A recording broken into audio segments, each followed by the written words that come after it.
شرف تو که بارثین تو که بنوتی در شغلك إن جبيبو خن سيون ذاتنا إن هانب شي خن يارو سالم سمغا لينوين شركي خاريتو مني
Assalamualaikum warahmatullahi wabarakatuh. Berjumpa lagi di channel kita Edi Prayitno, Menachem Ali Official, Geramualab dan Geramualab TV.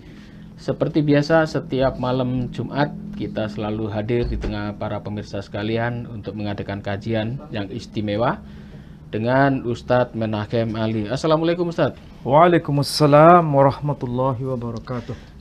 Ini masih menyambung materi yang kemarin. Kalau kita kemarin bahas masalah Natal, apakah tanggal 7 Januari atau 25 Desember, kali ini kita akan membahas tokoh spesial, yaitu ibunya ini, Bunda Maria. Nah, ini apakah Ustadz Ali punya dokumen khusus ini untuk membahas soal Ibu Yesus ini? Soalnya kita kemarin sudah membahas soal kapan Bunda Maria melahirkan, tanggal 25 Desember atau 7 Januari. Nah, siapakah sosok Bunda Maria ini sebetulnya kalau dilihat dari sisi Kristen dan Islam ya? Silakan Ustaz. Baik, terima kasih Pak Edi. Sekarang ini tanggal 7 Januari 7 Januari ya, pas. dan saudara-saudara kita kaum Kristen Ortodoks, Ya. baik itu Ortodok Timur ataupun Ortodok Oriental, dan itu berarti kaum Kristen Ortodok Koptik merayakan Natal pada tanggal 7 Januari yang Ya. sekarang mereka sangat menghormati hari istimewa Hari itu. istimewa. Dan bagi saudara-saudara kita, kaum Kristen Katolik juga merayakan hari istimewa. Bulan Januari itu sebagai bulan dari Santa Perawan Maria. Oh iya. Jadi ada semacam tradisi yang baik itu tradisi Katolik maupun tradisi Ortodok merujuk pada tokoh sentral yang hampir sama, ya. Bunda Maria. Bunda Maria. Dan ini penting untuk kita bicarakan dari perspektif Islam maupun perspektif Katolik, bahkan perspektif Ortodok. Saya hari ini membuka satu dokumen penting yang termaktub di dalam kitab yang dipakai sebagai rujukan dari saudara-saudara kita Ortodok Koptik itu sendiri. Namanya kitab Al-Khulaji Al-Muqaddas. Jadi namanya kitab Al-Khulaji Al-Muqaddas. Al-Qidasat As-Salasah. Jadi ini merupakan doa-doa perayaan besar yang ditulis dalam bahasa Yunani Arabi dan juga dalam bahasa Arab. Kalau kita cermati di dalam teks yang saya bawa ini, kalau saudara-saudara lihat ini ada versi bahasa Arabnya, ada versi bahasa Yunaninya. Di sini ada tertulis demikian. Rabbuna wa ilahuna wa mukhallisna Yasu' al-Masih alladhi minar ruhil kudus wa min al-qadisa sayyidatina walidatul ilah. Maksudnya, ini pasti saudara-saudara kita yang mengerti bahasa Arab sangat paham apa yang dimaksud dengan istilah walidatul ilah. Yang secara harfiah itu bunda sang Tuhan. Atau dalam bahasa Arabnya juga disebut walidatullah. Makanya mereka kalau dalam bahasa Arab selalu menyapa ya Maryam ya walidatullah. Jadi mereka menyebut ya Maryam walidatullah. Wahai Maryam bunda Allah. Nah, itu kalau versi bahasa Arabnya. Kalau kita perhatikan di sini yang versi bahasa Yunaninya tertulis demikian. Kurio de keteo. Ini maksudnya kurio itu sama dengan Arab kalau bahasa Arabnya. Keteo dan juga ilah, maksudnya Tuhan. Ke soteros, maksudnya wa muhallisna, sang penebus, atau kalau bahasa kita yang sang pembebas. Kalau bahasa tradisi Kristen disebut sang penebus. Ke soteros emon iso Christo. Kalau bahasa Yunani disebut iso Christo, sedangkan dalam bahasa Arab tradisi Kristen disebut Yasu al-Masih. Ini agak beda dengan tradisi Islam, Pak Edi. Kalau tradisi Islam menyebutnya Isa al-Masih. Sedangkan tradisi Kristen di Timur Tengah menyebutnya Yasu al-Masih. Sedangkan dalam bahasa Yunani disebut Iso Christo. Os ek pneumatos. Maksudnya kalau bahasa Arabnya alladzi minar ruhil kudus. Pneumatos agio. Maksudnya Roh Kudus. Kalau diterjemahkan dalam bahasa Indonesia.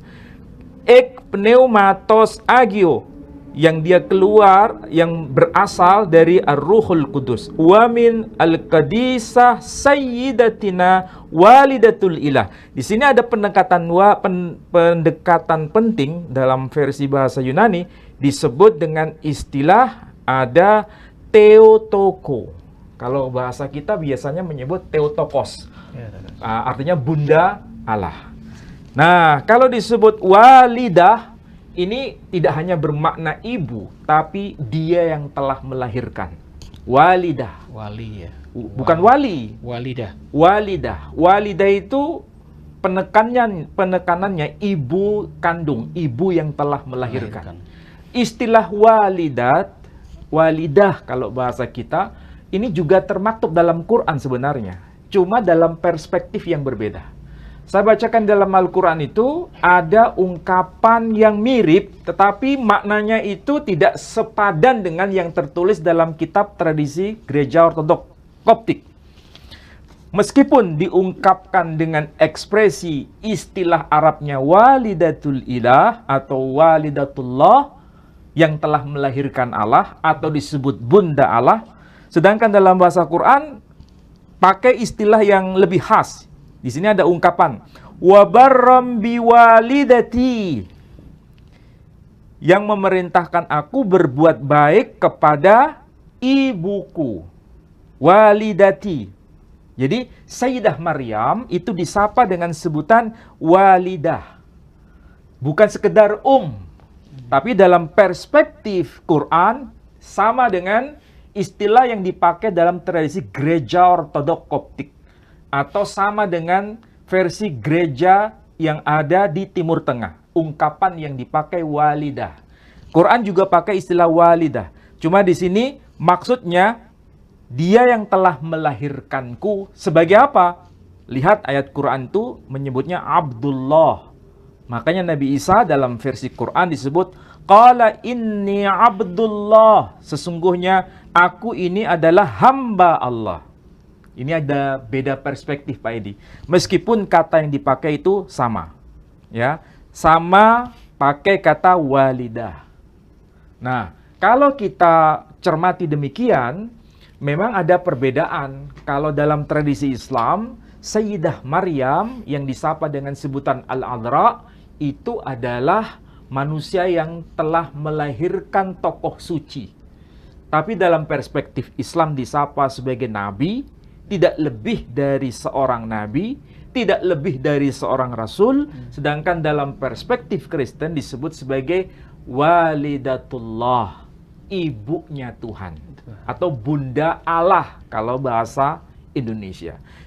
Apa yang beda jangan disamakan, tetapi apa yang sama jangan dibeda-bedakan. Kita tahu antara apa yang tertulis dalam Quran dengan apa yang tertulis dalam tradisi gereja ortodoks, yang sama itu ungkapan kata walidah. Sayyidah Maryam disapa dengan sebutan walidah, dia yang telah melahirkan.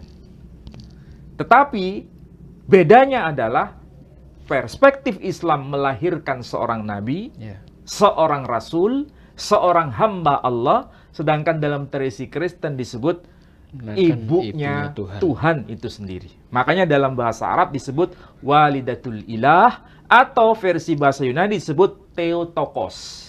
Ya, ini bedanya. Nah, kalau sudah paham demikian, berarti kita punya kesimpulan bahwa tokoh ini memang sangat kontroversial. Jadi Sayyidah Maryam itu tokoh yang sangat kontroversial. Nah, kalau kita rujuk dalam tradisi gereja ortodok Koptik, ini saya bawakan buku yang saya beli di Kairo ini, di Mesir. Ini ada satu istilah penting yang patut dicermati karena ini menjadi bagian dari tradisi doa orang-orang Kristen ortodok Koptik. Di sini ada ungkapan demikian. Kalau versi bahasa Arabnya, silakan di-shoot lebih dekat lagi. Ada ungkapan begini. Assalamu laki ya Maryam al-hamamatul hasanah allati waladat lana Allahul kalimah. Saya ulangi lagi. Allati waladat lana Allahul kalimah. Kira-kira Pak Edi tahu maksudnya? Assalamu laki, damai sejahtera bagimu, ya Maryam, wahai Maryam, al-hamamatul hasanah, sang merpati yang sangat indah. Jadi ada bahasa puitis di sini. Al-hamamatul hasanah, sang merpati atau sang burung dara yang sangat cantik. Allati waladat lana, yang telah melahirkan bagi kita Allah al-kalimah. Allah sang firman.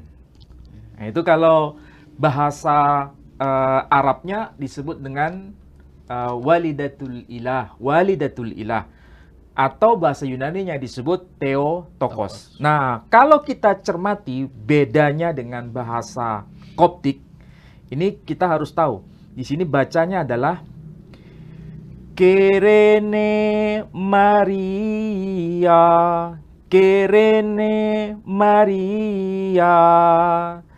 tis rom fi etnesos pi etas misinan emfiti pilogos. Jadi kalau dengar bahasa begini mirip nggak dengan bahasa Yunani?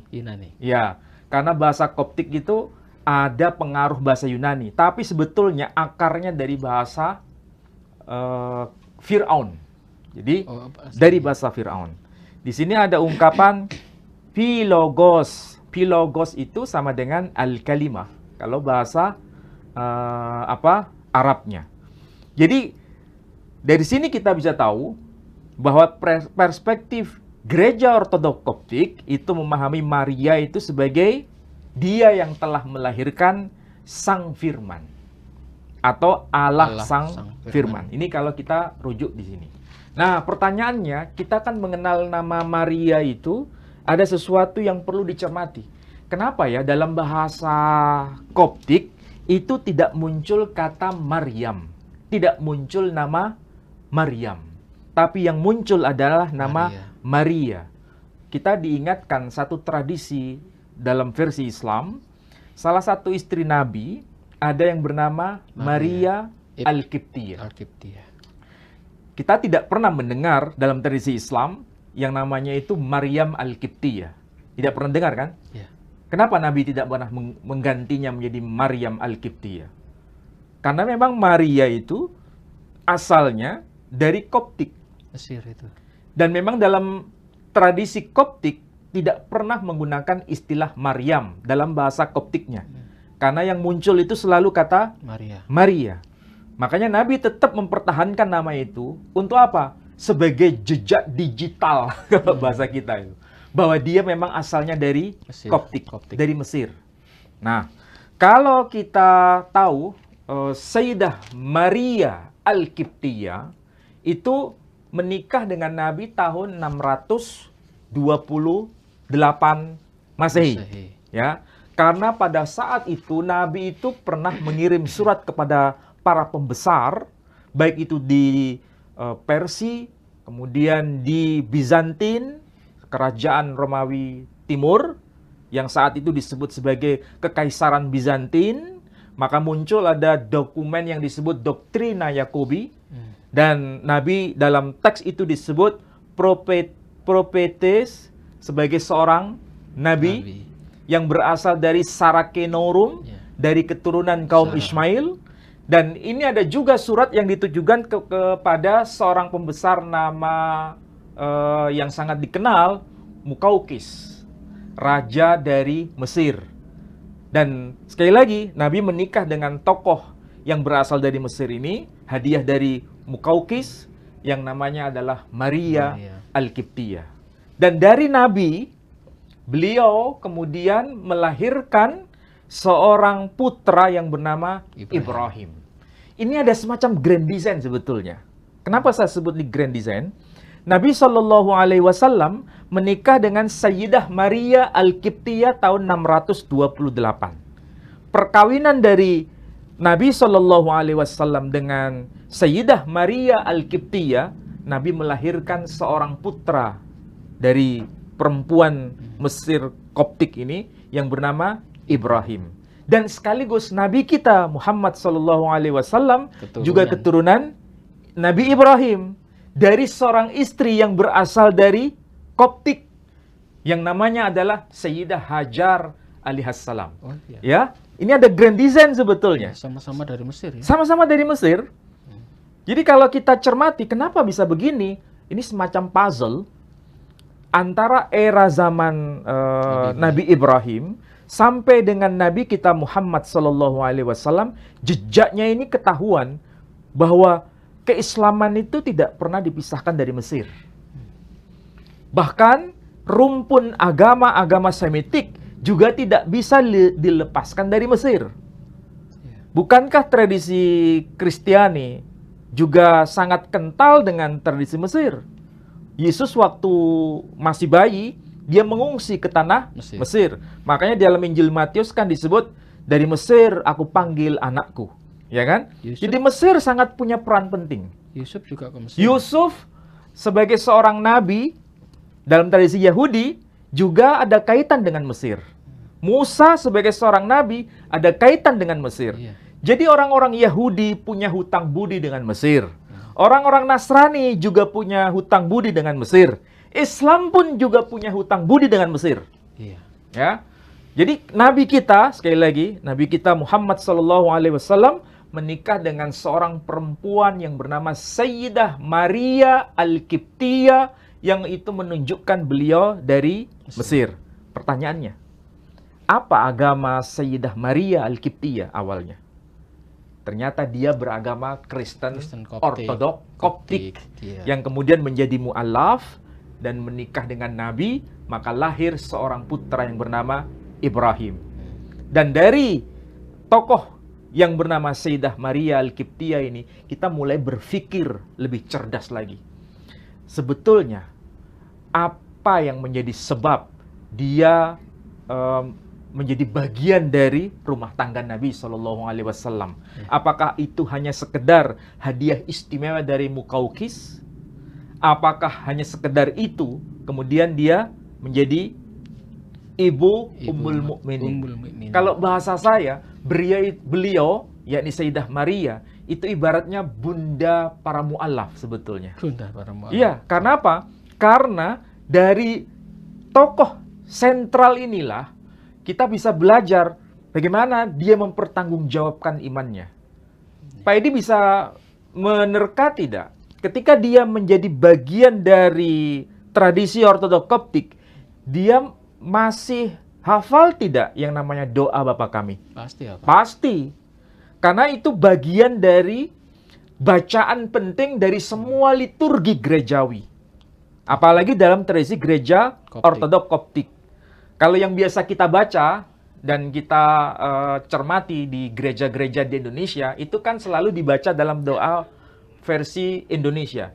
Bapa kami yang di surga, dikuduskanlah namamu, datanglah kerajaanmu, jadilah kehendakmu di bumi seperti di surga. Itu kan biasa yang dibaca.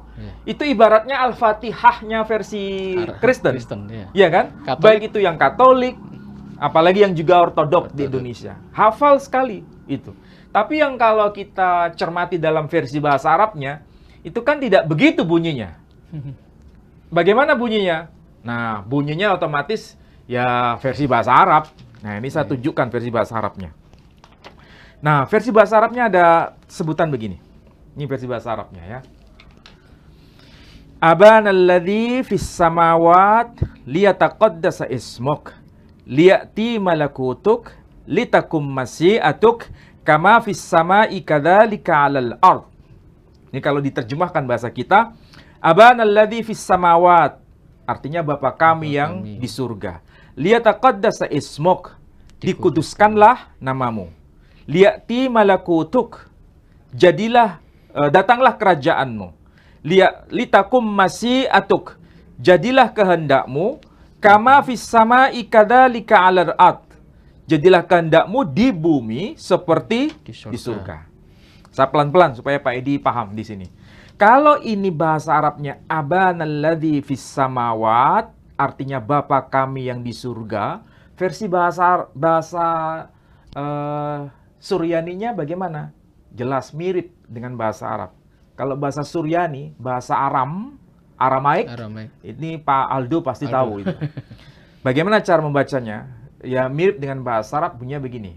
Avon de basmayo. Jadi avon de basmayo. Kemudian liyataqaddasa ismuk. Bahasa Suryaninya nit kadesh mah. Liya'ti malakutuk. Kalau bahasa Suryaninya tete malkhutak. Itu bahasa Suryaninya. Litakum masyiatuk kama fis sama'i kadzalika 'alal ard. Kalau bahasa Suryaninya ya hampir mirip. Avon debasmayo yit kadesemiha tabu malkhutiha yatsir suniha. Nah, mirip seperti itu. Nah, sekarang kalau bahasa Koptiknya kayak apa? Kita masih membayangkan kira-kira dulu sebelum Sayyidah Maria Al-Qibtiyah masuk Islam, pasti hafal doa ini dalam bahasa Koptik. dalam bahasa Koptik. Nah, saya penasaran kira-kira kalau dia berdoa dalam bahasa Koptik sebelum menjadi mu'alaf dan menjadi istri Nabi, itu dia berdoanya kayak apa bahasanya? Saya cari buku ini, ketemu Pak Edi. Dan ini ternyata ada versi bahasa Koptiknya. Nah, di sini disebutkan begini.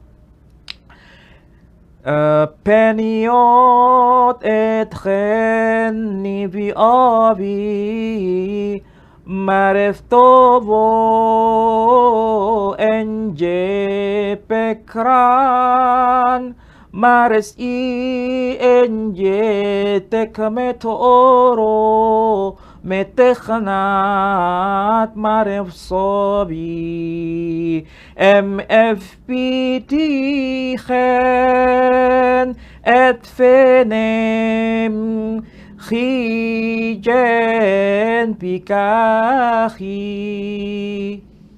Pak Edi nggak ngerti kayaknya.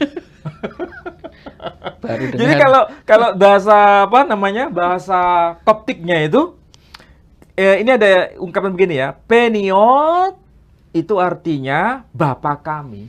Jadi kalau menyebut bapak ya peniot, bapak kami. Etchen nivi ovi yang ada di surga. Mareftovo enje pekran, dikuduskanlah namamu. Ya.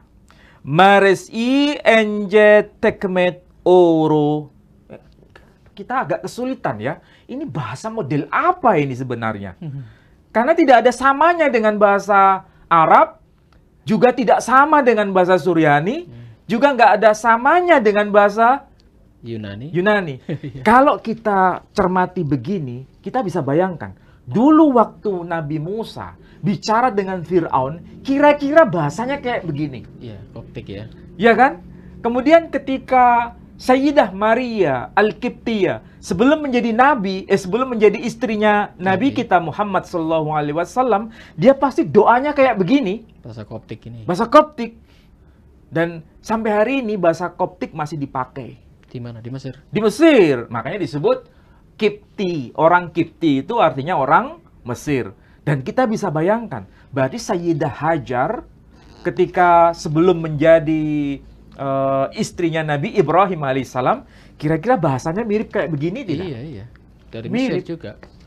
Nah, bahasa Fir'aun, ya kalau kita baca jurnal yang pakai huruf hieroglif, itu bahasanya ya mirip seperti ini. Meskipun tidak persis sama 100% ya. Ada perkembangan. Ada perkembangan. Seperti bahasa kita, bahasa Jawa. Indonesia juga. Bahasa Jawa era sekarang, bahasa Jawa yang disebut bahasa Jawa Ngoko, itu ada hubungan dengan bahasa Jawa kuno era Majapahit yang dipakai oleh Prabu Hayam Wuruk dan juga Mahapatih Gajah Mada. Pak Edi kenal Mahapatih Gajah Mada?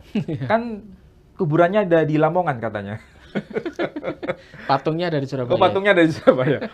Nah, kalau kita cermati ya, misalnya Kakawin Sutasoma yang ditulis oleh Empu Tantular dalam bahasa Jawa kuno, itu kan tertulis begini.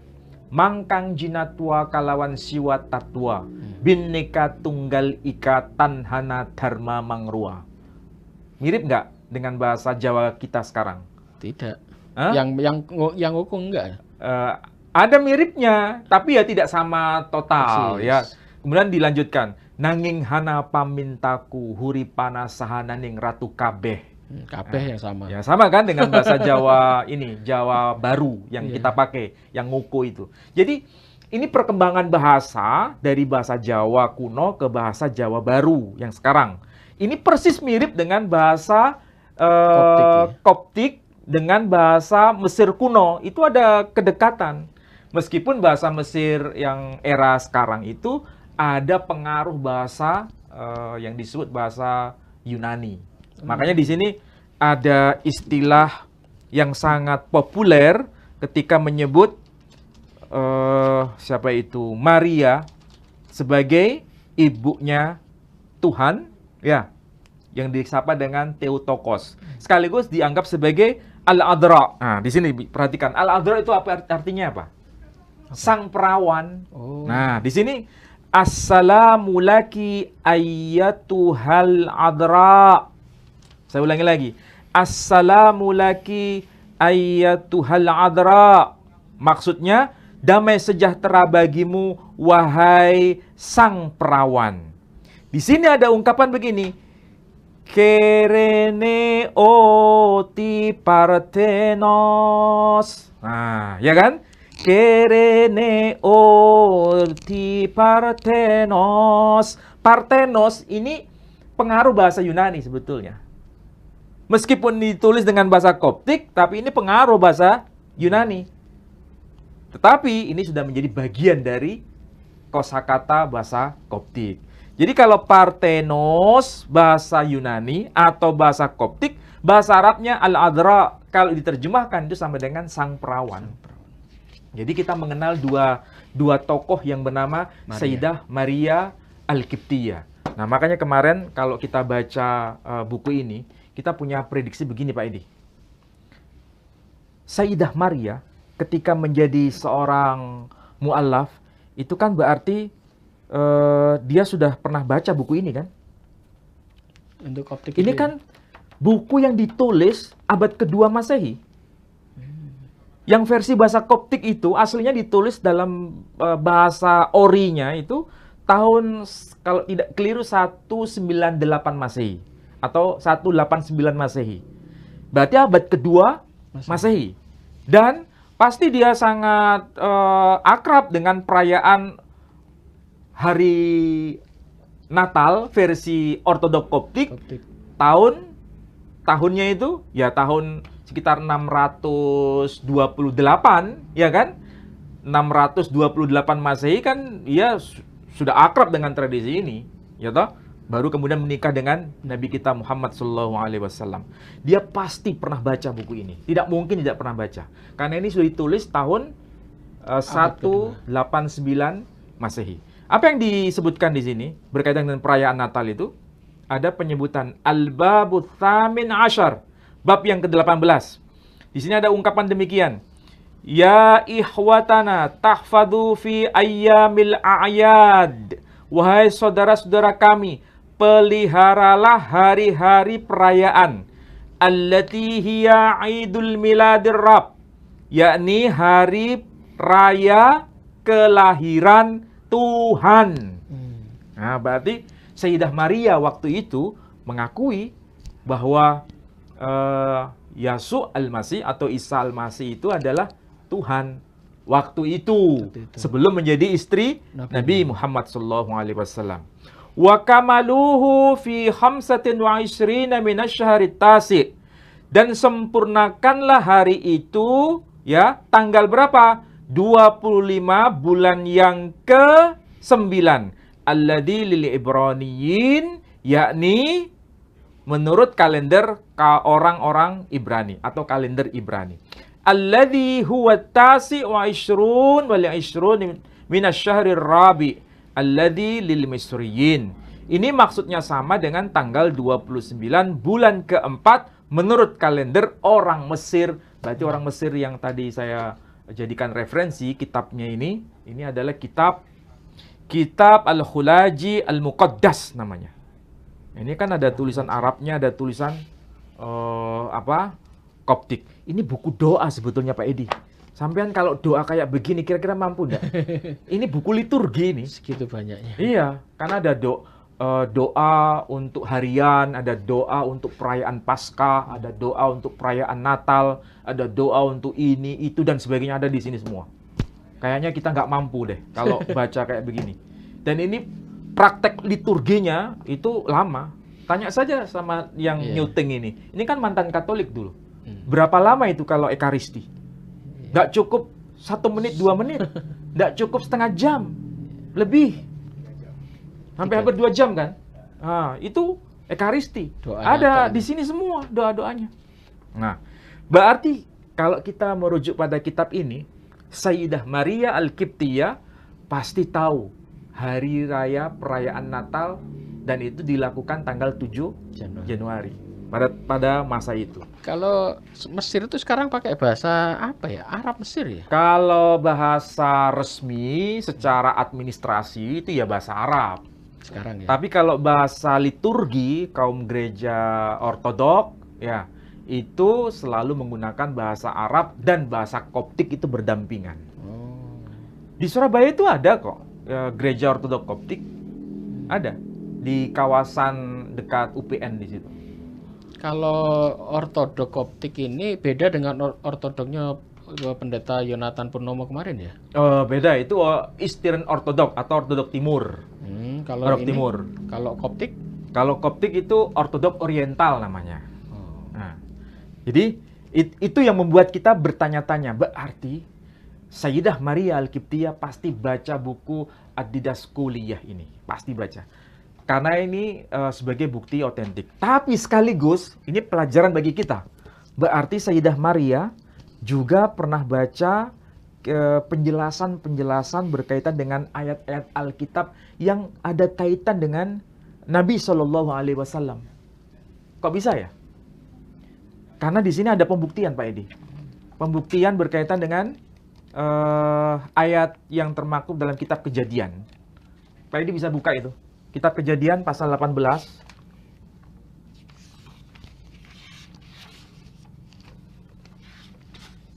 Kok ayat... Ya, pasal 25 maksudnya. Pasal 25 ayat 13 sampai 18. Coba cek.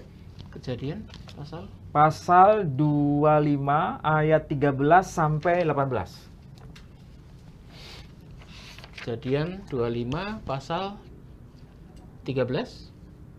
Pasal 25 ayat 13 sampai 18.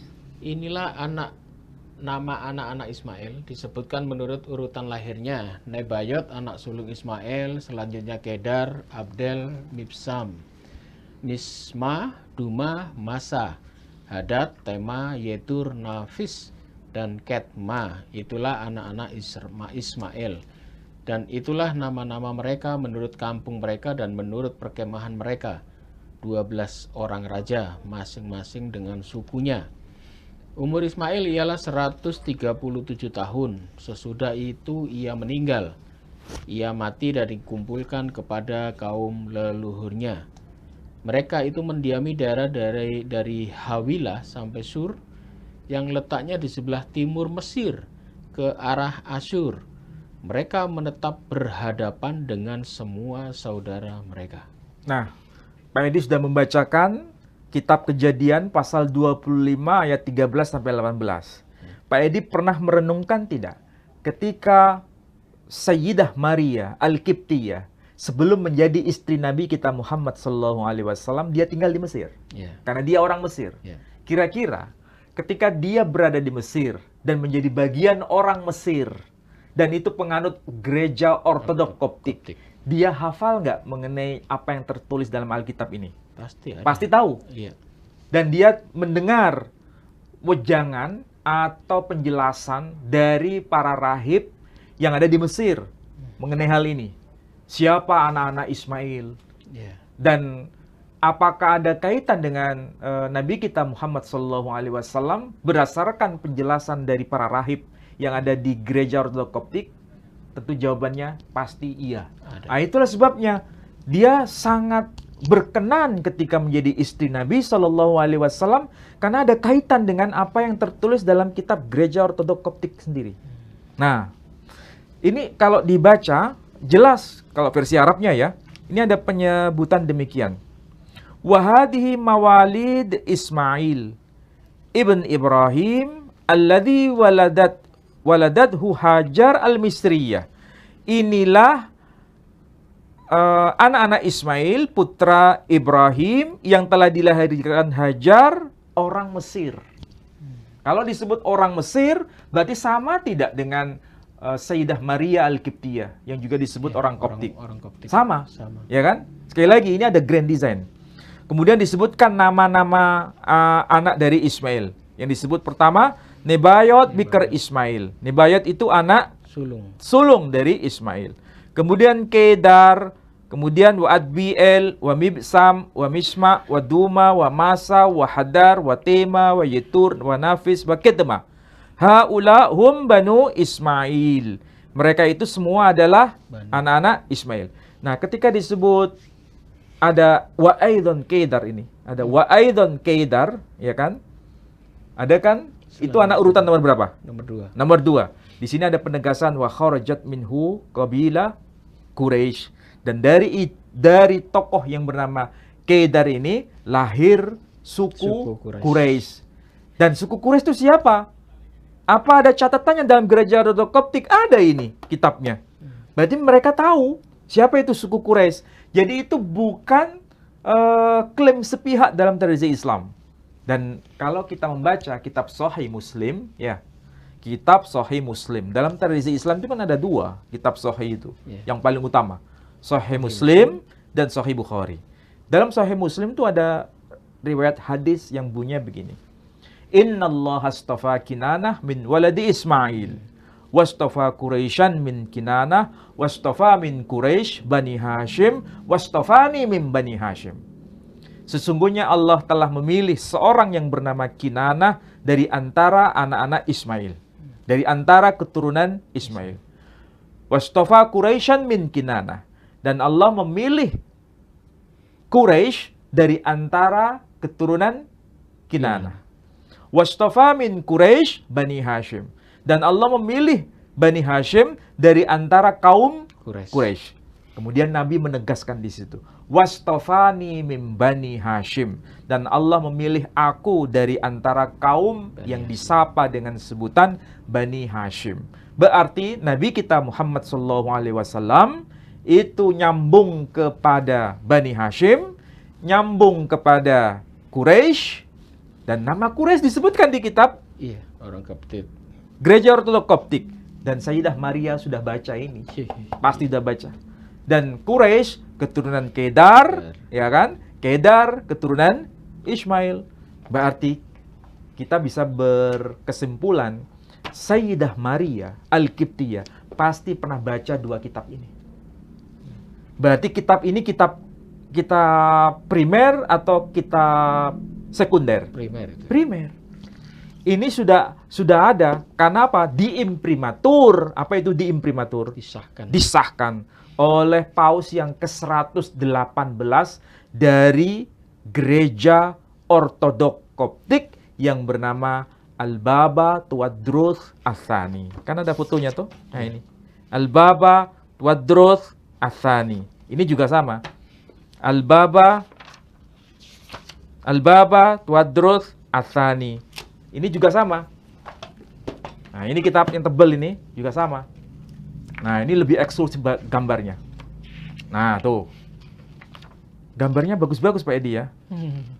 Nah, tuh. Ini. Ini kan? Al-Qidasa Al-Baba Al-Mu'azzam. Amba Tawadros Ats-Tsani. Sama. Berarti semua kitab-kitab ini menegaskan bahwa Sayyidah Maria Al-Qibtiyah itu sepadan levelnya dengan Maryam Al-Adra kalau dalam perspektif Kristiani. Karena kita mengakui Sayyidah Maria Al-Qibtiyah itu sebagai meteraton piston kalau bahasa Yunaninya. Meteraton piston berarti Ummul Mukminin kalau bahasa Arabnya.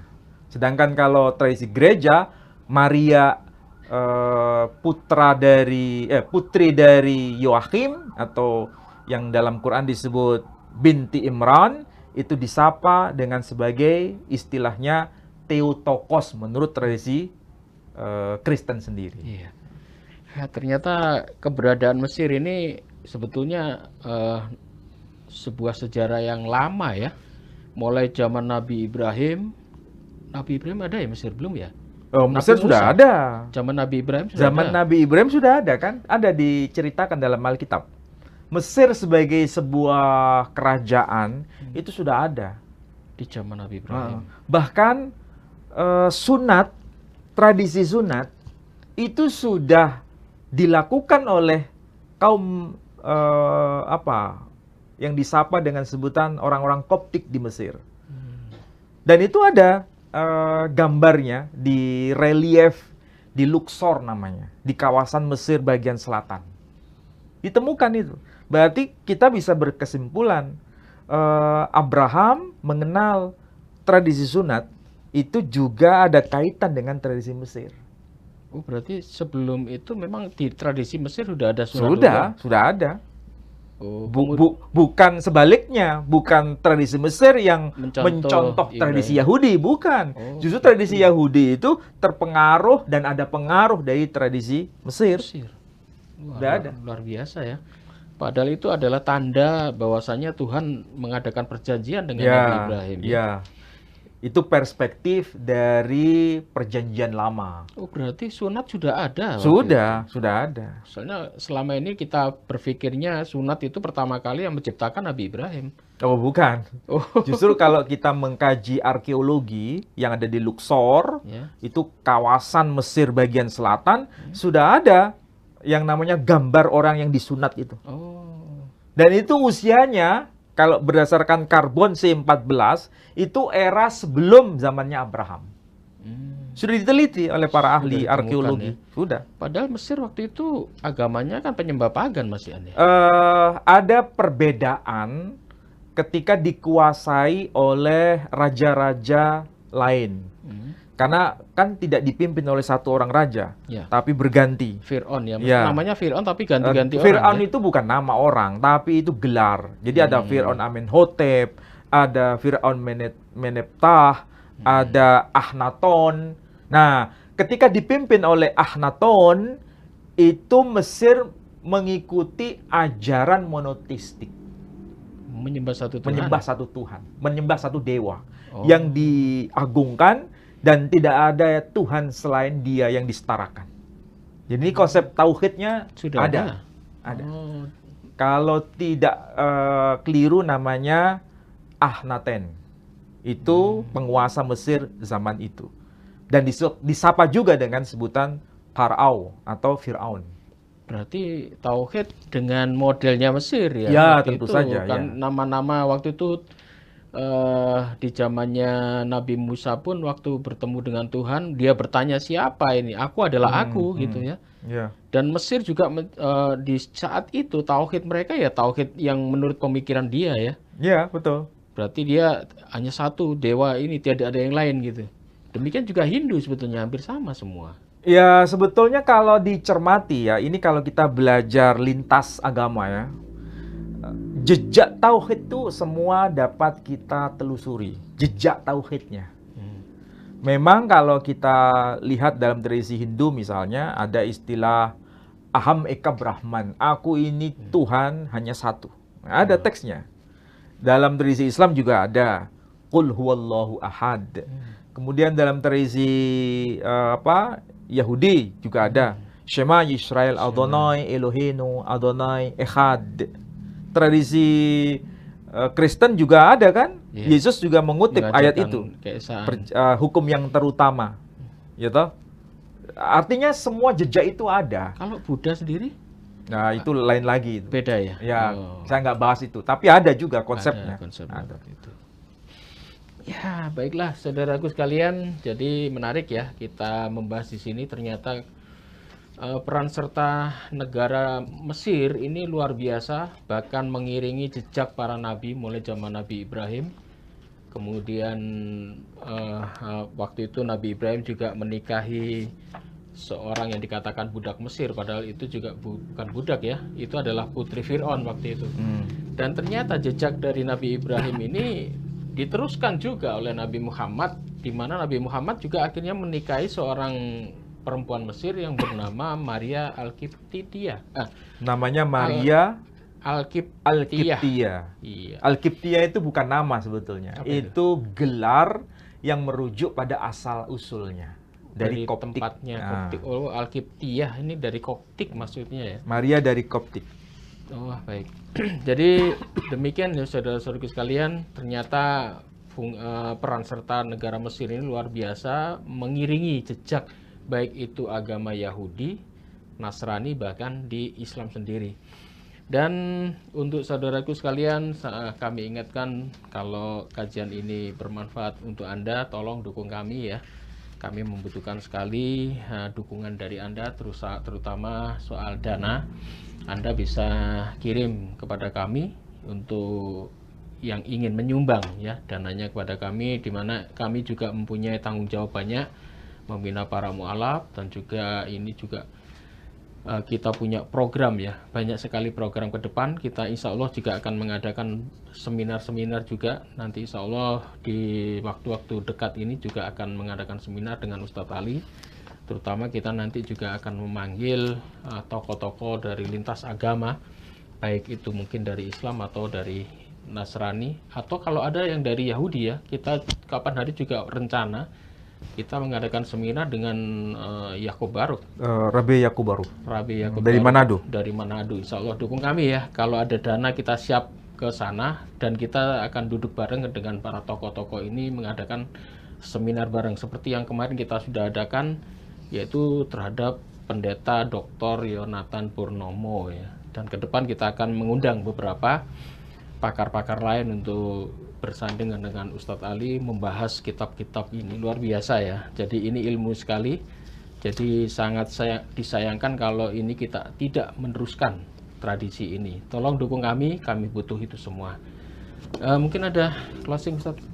Ya, dalam tradisi Islam kita memuliakan dua sosok yang namanya kembar.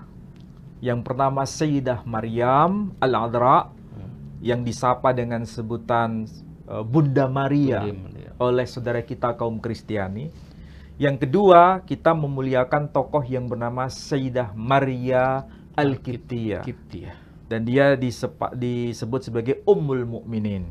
Dan dia, kalau kita boleh menyebutnya sebagai Bunda para mualaf itu sebetulnya. Bunda para mualaf. Ya. Iya, Dan ini kita harus menjadikan beliau sebagai sosok yang sangat mulia dalam tradisi Islam, karena dari beliau itu pasti membaca kitab-kitab lama sebelum beliau menikah dengan Nabi SAW, dan tahu siapa itu Nabi SAW karena ada penjelasan dalam tradisi Koptik. Dan itulah sebabnya beliau nanti melahirkan seorang anak laki-laki yang bernama Ibrahim. Dan ini ada kaitan dengan Nabi Ibrahim sebagai datuknya yang terdahulu. Dan sekaligus menikah dengan seorang wanita Koptik, wanita Mesir yang bernama Sayyidah Hajar. Dan itu adalah putri Fir'aun sendiri, yang dalam tradisi Yahudi disapa dengan sebutan Bat Par'o Hayata, anak kandung putri Fir'aun. Maksudnya dia sebagai putri dari Fir'aun itu sendiri. Kalau istri Nabi ini itu dari budak. Yang mana? Yang Maria. Dia sebagai hadiah yang diberikan kepada Nabi SAW. Tapi bukan sebagai budak. Oh. Sebagaimana Sayyidah Hajar alaihassalam, dia bukan sebagai budak, tapi sebagai putri Fir'aun yang dihadiahkan kepada Nabi Ibrahim. Sedangkan yang Sayyidah Maria Al-Kiptiyah dihadiahkan oleh Mukaukis, raja dari Mesir, dihadiahkan kepada Nabi SAW. Dan itu bukan orang sembarangan. Ya, bukan orang sembarangan. Soalnya tuduhan. Dia namanya disebut Maria binti Sam'un. Sam'un itu Simon kalau bahasa Ibraninya. Dan itu punya gelar yang dalam bahasa Yunani disapa dengan Petrus. Ini ada kaitan semua ini. Petra ya. Soalnya tuduhan dari sebelah ini, itu istri Nabi Maria itu seorang budak. Ya. Masih beragama Kristen. Tapi yang jelas itu adalah mu'alaf yang pertama. Iya. Ya, dalam arti dari Kristen. Dari kalangan gereja Ortodok Koptik. Dan juga yang membenarkan kenabian Nabi Muhammad juga pendeta dari Koptik juga kan ya? Kalau yang membenarkan kenabian Nabi Shallallahu Alaihi Wasallam pertama adalah Bukhaira dari gereja Ortodoks Syria. Oh, Syria dengan Koptik beda. Beda.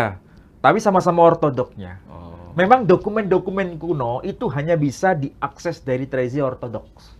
gitu ya. Makanya umat Islam itu punya kewajiban besar sekarang ini. Harus belajar bahasa Koptik. Bukan hanya bahasa Arab, bahasa Koptik seperti ini harus dipelajari. Itu bahasanya Fir'aun. Karena ya? apa? Semua dokumen ditulis dalam bahasa itu. Sekaligus ditulis dalam bahasa Suryani. Kita kalau menjelaskan begini kepada umat yang non-Muslim dan umat Muslim hanya berpatokan bahasa Arab, tidak akan menemukan akar masalahnya. Kecuali harus akses bahasa sumber. Iya, iya, iya. Coba bayangkan tadi kalau kita tidak membaca buku yang ditulis dalam Bahasa dua kitab ini, Ad-Didaskuliya dan kitab Al-Mawsu' Al-Kanisiyah li Tafsir Ahdil Qadim. Kalau bahasa Arab oke, nggak ada masalah. Tapi kalau bahasa Koptik, kalau nggak dikuasai bahasanya, bagaimana mungkin kita menemukan data itu? akarnya. Baik, baik, baik. Wah, ini luar biasa ya. Ini kalau belajar bahasa Koptik ini bahasanya Fir'aun ini berarti ya. Iya, kita belajar bahasa Fir'aun. Tadi saya demonstrasikan ketika Fir'aun bicara ya seperti itu. Baik, saudara, selalu ada yang baru ya dari kajian kita malam hari ini. Saya sudah memperkenalkan kepada Anda bahasa Fir'aun. Tadi sudah ada ajakan dari Ustadz Ali, ayo kita belajar bahasa Koptik. Bukannya kita belajar bahasanya agama orang lain ya. Bahasa Koptik, bahasa Mesir itu ada hubungan, tadi sudah saya jelaskan. Baik itu Yahudi, Kristen, dan Islam. Karena istri Nabi juga berasal dari sana. Demikian saudaraku, mohon maaf jika ada salah kata, tunggu kami minggu depan. Wabillahi taufik wal hidayah. Wassalamualaikum warahmatullahi wabarakatuh. Waalaikumsalam warahmatullahi wabarakatuh.